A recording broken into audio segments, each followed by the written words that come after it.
Hello and welcome to another episode of Reason at Large. I'm Craig Biddle. Today I want to talk about what the poor owe the rich. Now we often hear that the rich should give back to the non-rich or the poor, as if the rich owe a debt to the poor in some way. And I regard that as nonsense. Not only do the rich not owe the poor anything, the debt goes the other way. The poor owe the rich, and they owe them a great deal, mostly in the form of thank yous and moral support. And I'll talk about that in a minute. First, I want to be clear on what I mean by the poor and the rich. These are relative terms, so it's important to understand what they're relative to. The poor are, at least as I'm using that today, the people who have relatively or perhaps substantially less wealth than the other people in their society. And many of the poor, especially in the West today, are rather wealthy compared to the wealthy of the past. Many of today's poor have automobiles and cell phones and televisions and air conditioning, and some of them even own their own homes, or at least live in relatively nice homes. But they do have less money, and perhaps substantially less money, than their counterparts in society, who are called the rich. Now, by the rich, I mean the rational, honest, productive rich, the people who earned their wealth by thinking and producing and trading value for value in the marketplace. So I do not mean the Bernie Madoff types who amassed wealth by means, by dishonest means or fraud. I mean the scientists, engineers, inventors, businessmen, bankers, and other kinds of entrepreneurs who, by means of their own rational thought and productive effort, have amassed a lot of riches and therefore are called rich.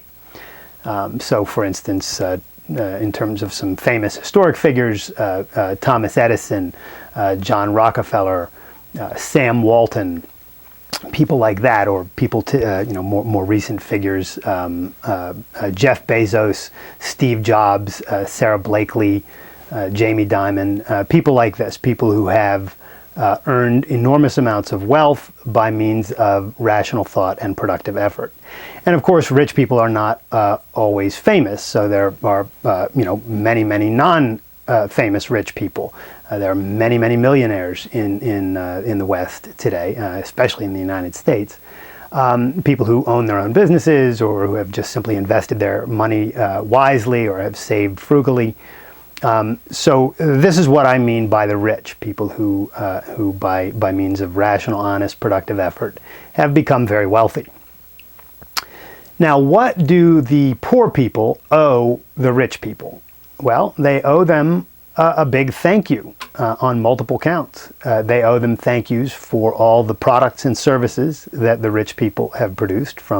If you go to a supermarket and walk down the aisles, all of these products on the aisles come from rich people. They come from businesses that are owned and operated by rich people, and they make these things available to everyone, including the poor. If you go to a mall and look at the various stores, from the food court to Macy's to J. Crew and everything in between, these businesses are owned and operated by rich people. Who became rich in many cases by starting and building these businesses. Services, medical care, education, various other services in society usually are provided by rich people.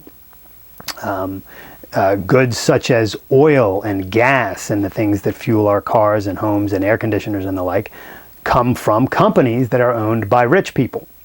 So all of these goods and services that poor people take advantage of and that help poor people to live better lives come from businesses run and owned by rich people. So the poor owe the rich a big thank you for these products and services. That's number one. Another thing that the poor owe the rich a big thank you for is jobs. Poor people work for rich people. It does not go the other way. Rich people don't typically work for poor people. Rich people tend to either own businesses or be involved in management in businesses or the like, and they hire poor people to work, and they trade them a paycheck for work or services rendered. And poor people would not have these jobs if it weren't for rich people. So the poor owe the rich a big thank you for jobs. Another thing that the poor owe the rich a thank you for is investment tools. One of the ways you can become wealthy is by investing your money wisely. And most of the banks and investment firms are owned by rich people. So if a poor person wants to put his money into an index fund or some kind of a stock fund, or if he wants to buy gold from a company that sells gold or whatever for investment purposes, he's dealing with a rich person. He's able to invest his money in these ways, or buy gold or the like, because a rich person has established a business that provides that service or that good. So this is a specific kind of service or good, but it's one worth focusing on, because if poor people want to become wealthy, one of the important means of doing that is investing their money wisely. Index funds and things like that are a means of doing so. So the poor owe the rich a big thank you for these kinds of investment opportunities that are made possible by the rich. The poor also owe the rich a big thank you for the funding of the proper functions of government that the rich primarily fund.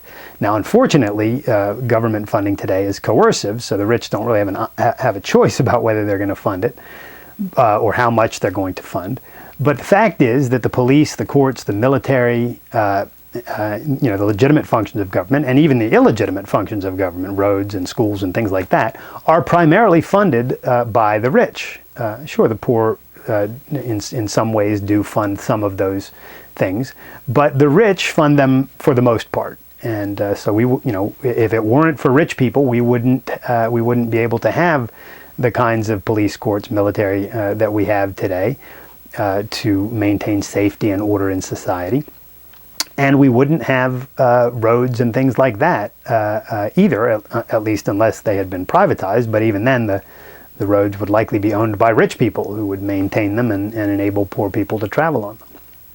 So the poor owe the rich a big thank you for funding the proper functions of government. Another thing that the poor owe a big thank you to the rich for is the example that the rich set, the example of what it means to be rich, what it looks like to be rich, and not only the end, what being rich looks like, but the means. How do you become rich? So there are two parts to this example. What does rich look like, and how do you get it? How do you get there? Poor people can look at the way that rich people live. They can see beautiful homes and yachts and nice vacations and beautiful clothing and expensive meals and say, hey, I want that. So poor people can be inspired by rich people by seeing the kind of lifestyle that having a lot of money enables. And poor people can be inspired and can learn from rich people about how to get there, about how to become rich. Most rich people are rich, or at least maintain their wealth, because they think and they are either produce or trade or invest wisely. And these means of becoming rich and staying rich can be rather complex. They're not necessarily obvious. And poor people can learn from wealthy people by observing how they became rich, whether starting businesses or investing wisely or being frugal or whatever. And in fact, a number of rich people, after they become rich, write books or teach courses on how to become rich. Tony Robbins, Zig Ziglar, Tim Ferriss, and others have done just that. They've become rich, and they've said, look, you want to be rich? Here's what to do. So the poor owe the rich a big debt of gratitude, a big thank you for the example, for both the end and the means of becoming wealthy.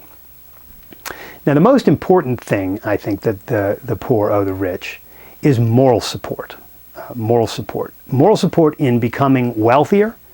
And part of the moral support that I think the poor owe the rich is helping the rich to establish and maintain a society in which being rich, amassing wealth and keeping and using and disposing of your wealth is recognized as a good thing and is protected. The right to property is protected.